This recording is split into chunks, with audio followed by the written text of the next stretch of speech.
निरुपमा के पति उस दिन ऑफिस से जल्दी घर आ गए थे। अरे आज आप इतनी जल्दी कैसे आ गए? आज काम जल्दी खत्म हो गया, इसलिए मैं जल्दी घर आ गया। आज मैंने बॉस को डिनर पर बुलाया है, साथ में उनकी पत्नी और बच्चे भी आएंगे। तुम कुछ अच्छा बना लेना। घर में मेहमान आने वाले हैं ये सुनकर 12 साल का दीपक मचल जाता है और माँ से जलेबी बनाने की जिद करने लगता है। माँ, घर में मेहमान आ रहे हैं, आज जलेबी बनाओ ना, तुम्हारे हाथ की जलेबी बहुत अच्छी लगती है। दीपक बेटा, जलेबी फिर कभी बना दूंगी, आज घर में बहुत काम है। नहीं माँ, मुझे तो तुम्हारे हाथ की जलेबी खानी है। तुमसे अच्छी जलेबी इस संसार में कोई नहीं बनाता। अब निरुपमा, दीपक का मन है तो बना दो जलेबी। अब बॉस तुम्हारे हाथ की जलेबी खाकर खुश हो जाएंगे। दीपक की तरह आप भी जिद करने लगे। मुझे खाने का भी इंतजाम करना है। आपको तो पता है कि जलेबी बनाने में कितनी मेहनत लगती है। खाना बनाने में मैं तुम्हारी मदद कर दूंगा, लेकिन जलेबी बनाई लो। ठीक है। उस दिन निरुपमा ने खाना बनाने के साथ साथ जलेबी भी बनाई। रमेश के बॉस ने जब निरुपमा के हाथ की बनी जलेबी खाई तो उन्होंने बहुत तारीफ की। भाई वाह रमेश, इतनी स्वादिष्ट जलेबी मैंने पहले कभी नहीं खाई। लगता है शहर के सबसे महंगे मिठाई की दुकान से लाए हो हैं? जलेबी ताजी और गर्मा गर्म भी है। सर, ये जलेबी मैंने खरीदी नहीं है, बल्कि इसे तो निरुपमा ने बनाया है। क्या निरुपमा ने बनाया है? निरुपमा के हाथों में वाकई जादू है भाई। अब से ऑफिस की पार्टियों में निरुपमा के हाथों की जलेबी भी मेन्यू में रहेगी। इसके लिए निरुपमा को अलग से पेमेंट भी मिलेगी। उस दिन जलेबी खाकर रमेश के बॉस ने रमेश का प्रमोशन कर दिया। अब से ऑफिस की हर पार्टी में निरुपमा घर से जलेबी बनाकर डिलीवर किया करती थी, जिसे खाकर क्लाइंट बेहद खुश होते और कंपनी को नए नए ऑर्डर मिलने लगे। रमेश का लगातार प्रमोशन होने लगा, सब कुछ ठीक चल रहा था। रमेश की सैलरी अच्छी खासी हो गई थी। दीपक को पढ़ने के लिए विदेश भेज दिया गया। धीरे धीरे समय बीतता गया। रमेश और निरुपमा अब बूढ़े हो गए थे। दीपक अपनी पढ़ाई पूरी करके वापस आ चुका था। उसने अपनी एक स्टार्टअप कंपनी खोल ली, जिसके लिए रमेश ने दीपक को एक अच्छी खासी रकम दी थी। एक दिन, दीपक की माँ, अब हमें दीपक की शादी कर देनी चाहिए। आप सही कह रहे हैं, हमें अपने दीपक के लिए एक अच्छी लड़की देखनी होगी। हमारा दीपक लाखों में एक है। रमेश और निरुपमा ने दीपक के लिए लड़की देखना शुरू कर दिया।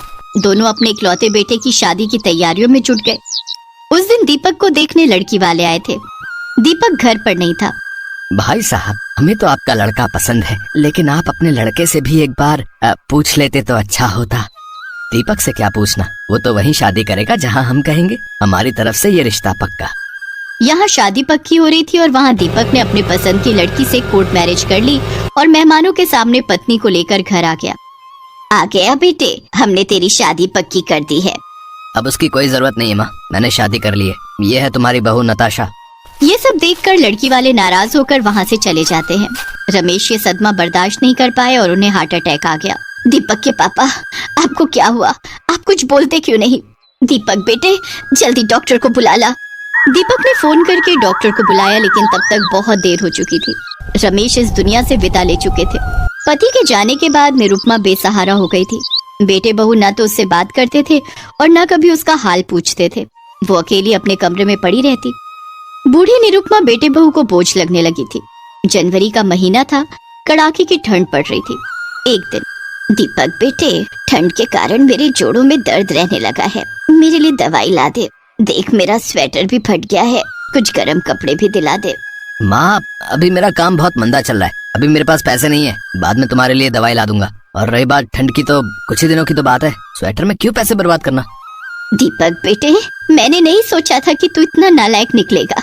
निरुपमा का इतना कहना था कि बेटे बहू दोनों उस पर टूट पड़े और उसे धक्के मार कर घर से निकाल दिया। बेटे बेटे, इतनी ठंड में मैं कहाँ जाऊंगी, मुझे मेरे घर से मत निकाल। सुन बुढ़िया, ये तेरा नहीं मेरा घर है, समझी? बाबा के मरने के बाद ही मैंने ये घर अपने नाम करा लिया था। हमने तुझे इतने दिन अपने घर में रखा था, यही बहुत है। अब तू कहीं भी जाए, हमें उससे कोई मतलब नहीं है। तेरे दिन भर की चिक चिक से छुटकारा मिलेगा। निरुपमा ने बहुत मिन्नतें की, लेकिन बेटे बहू ने उसकी एक न सुनी। जनवरी की कड़कती ठंड में निरुपमा सड़क के किनारे बैठी आंसू बहा रही थी। एक सूती साड़ी के अलावा उसके तन पर और कुछ नहीं था।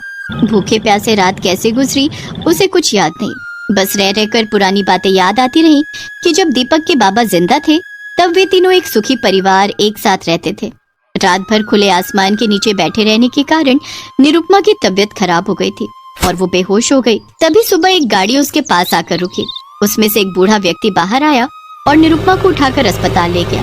पूरे 2 दिन के बाद निरुपमा को होश आया तो अपने सामने रमेश के बॉस को देखकर चौंक गई। सर आप? अब हाँ, लेकिन ये सब कैसे हो गया? तुम इस कपकपाती ठंड में सड़क पर कैसे आई? निरुपमा ने रोते हुए सारी बात बताई। ओह, कोई बात नहीं, अब भी कुछ नहीं बिगड़ा है। तुम अपना काम शुरू कर सकती हो। अपना काम? मैं समझी नहीं, मुझे तो कुछ काम नहीं आता। भूल गई?